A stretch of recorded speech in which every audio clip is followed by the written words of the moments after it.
যদি ভুলে যদি আপনি খেয়ে নেন, পান করে নেন, তাহলে কি রোজা নষ্ট হয়ে যাবে? আসি সেই হাদিসের দিকে। আল্লাহ রাসূল সাল্লাল্লাহু আলাইহি ওয়াসাল্লাম বলেছেন, সেই হাদিসটি সহিহ বুখারী হাদিস নাম্বার 1933 নম্বর হাদিস। রাবি হযরত আবু হুরায়রা তিনি বলছেন, আন আবি হুরায়রা রাদিয়াল্লাহু তাআলা আনহু قال قال রাসূলুল্লাহ সাল্লাল্লাহু আলাইহি ওয়াসাল্লাম মান নাসিয়া।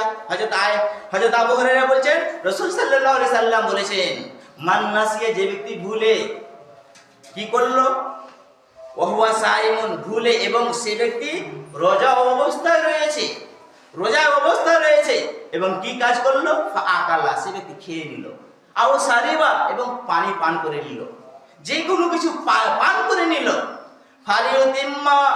আল্লাহ রাসূল সাল্লাল্লাহু আলাইহি ওয়াসাল্লাম এখানে ফাল শব্দ এই কারণে নিয়েছেন, সে অবশ্যই সে রোজা না ভাঙে। কেন না ভাঙে? সে ব্যক্তি রোজা হলো অবশ্যই রোজা রাখে।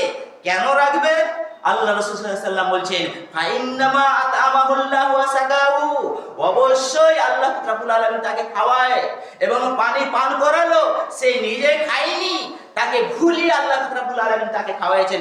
এই কথা রাসূল সাল্লাল্লাহু আলাইহি ওয়াসাল্লাম বলেছেন।